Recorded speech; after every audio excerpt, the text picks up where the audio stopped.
or that with chapter 23 talks about Josiah's reforms. This is what it talks about. And the king sent, and all the elders of Judah and Jerusalem were gathered to him. And the king went up to the house of the Lord, and with him all the men of Judah, and all the inhabitants of Jerusalem, and the priests and the prophets, all the people, both small and great. And he read in their hearing all the words of the book of the covenant that had been found in the house of the Lord. And the king stood by the pillar and made a covenant before the Lord, to walk after the Lord, and to keep his commandments and his testimonies and his statutes with all his heart and all his soul, to perform the words of this covenant that were written in this book. And all the people would join in the covenant. Meaning Israel finally came together to turn back to God. And the king commanded Hilkiah the high priest and the priests of the second order and the keepers of the threshold to bring out of the temple of the Lord all the vessels made for Baal, which is for Baal, for Asherah, which is really Satan pretty much, and for all the hosts of heaven. That's talking about, like, planets, stars, hosts of heaven. You could also be talking about angels and all that stuff. You don't worship them. You don't worship one true God, who's Jesus Christ, of course. It says, he burned them outside Jerusalem in the fields of the Kidron, and carried their ashes to Bethel. And he deposed the priests whom the kings of Judah had ordained to make offerings in the high places at the cities of Judah and around Jerusalem. This also who burned incense to Baal, which is Satan pretty much, but to the sun and the moon and the constellations and all the hosts of heaven. It's pretty much what's that called? That astrology is what they're doing. They're worshiping the constellations, the stars, the planets, the sun and moon, the hosts of heaven. I mean, and God had Josiah kill them, to kill these evil people that was leading Israel into sin. And he brought out the Asherah from the house of the Lord outside Jerusalem to the brook of Kidron, and burned it at the brook of Kidron, and beat it to dust, and cast the dust of it upon the graves of the common people. And he broke down the houses of the male cult prostitutes who were in the house of the Lord, where the women wove hangings for the Asherah. And he brought all the priests out of the seeds of Judah, and defiled the high places where the priests had made offerings from Geba to Beersheba. And he broke down the high places of the gates that were at the entrances of the gate of Joshua, the governor of the city, which were on one's left at the gate. I'll say that again. Which were on one's left at the gate of the city. However, the priests of the high places did not come up to the altar of the Lord in Jerusalem, but they ate unleavened bread among their brothers. And he defiled Topheth, which is in the valley of the son of Hinnom, that no one might burn his son or his daughter as an offering to Moloch, who's really the devil also. And he removed the horses that the kings of Judah had dedicated to the sun at the entrance to the house of the Lord by the chamber of Nathan Melech the chamberlain, which was in the precincts.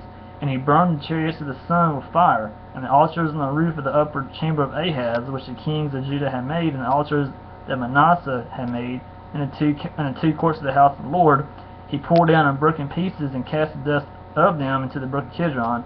And the king defiled the high places that were east of Jerusalem, to the south of the Mount of Corruption, which Solomon, king of Israel, had built for Asherah, the abomination of the Sidonians, and for Chemosh, the abomination of Moab. Okay, Ashtaroth is really the devil, just another name. So it's Chemosh, it says, which is for Moab or Jordan, and for Milcom, which is also another name of Satan, because the abomination of the Ammonites. So right here is kind of, when you think about it, it's kind of like another way of God defeating Satan. God's tearing down all of Satan's mess in Israel. It says, and he broke in pieces the pillars and cut down the Asherim and filled the places with the bones of men. I'm going to read that again. It says, and he broke in pieces the pillars and cut down the Asherim and filled their places with the bones of men. Moreover, the altar at Bethel, the high place erected by Jeroboam the son of Nebat, who made Israel to sin, that altar with the high place he pulled down and burned, reducing it to dust. He also burned the Asherah, and as Josiah turned, he saw the tombs there on the mount. And he took the bones out of the tombs and burned them on the altar and defiled it, according to the word of the Lord that the man of God proclaimed, who had predicted these things. Then he said, What is that monument that I see? And the man of the sea told him, It is the tomb of the man of God who came from Judah, and predicted these things that ye have done against the altar at Bethel. And he said, Let him be, let no man move his bones. So they laid his bones alone with the bones of the prophet who came out of Samaria. And Josiah removed all the shrines also of the high places that were in the cities of Samaria, which kings of Israel had made, provoking the Lord to anger. He did to them according to all that he had done at Bethel. And he sacrificed all the priests, the high places who were there on the altars, and burned human bones on them. Then he returned to Jerusalem. So Josiah just totally went berserk, man. I mean, he totally just annihilated these people who were serving the devil and his demons pretty much. He killed them off. He destroyed all their stuff. I mean, praise God for that. And God used Josiah to do this. So, I mean, that's what I'm saying. God hates the wicked people. God hates corruption. And God will come against them. God will use people of righteousness to destroy wicked people, as we see it right here. Josiah restores the Passover, and the king commanded all the people, Keep the Passover to the Lord your God, who is of course Jesus, as it is written in the book of the covenant. For no such Passover had been kept since the days of the judges who judged Israel, or during all the days of the kings of Israel or the kings of Judah.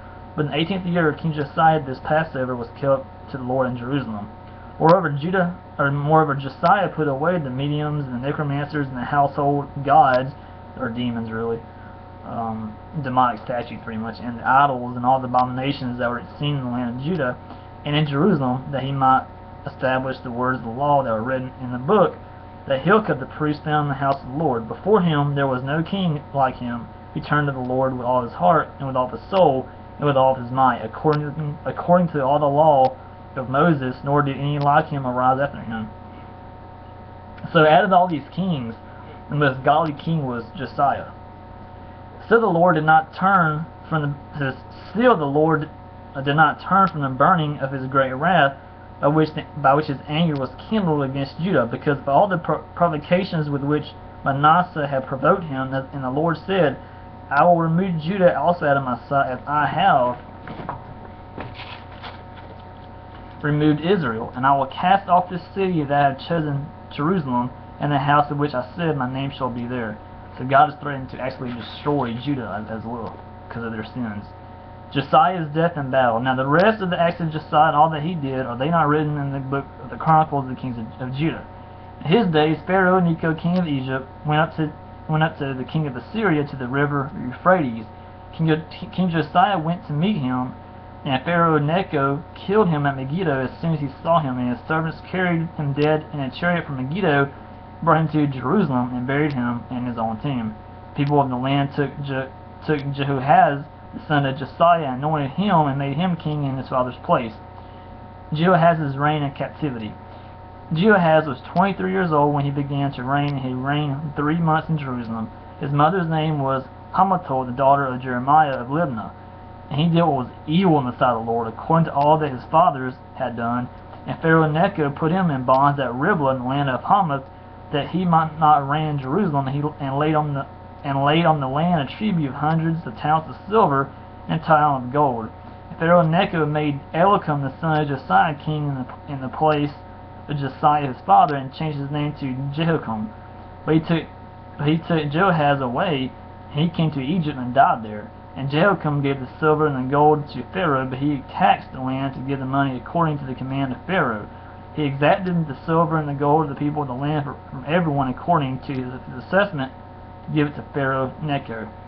So at this point, Judah actually becomes like a puppet kingdom of Egypt, because Egypt puts in their man pretty much to reign over Judah, and Jehoahaz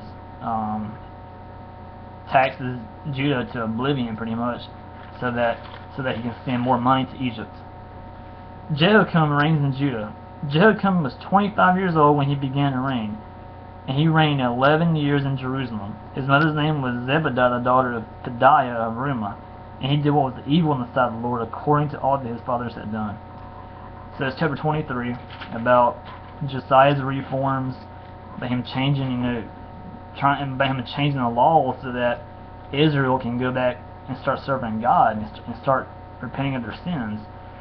and then he restores the Passover,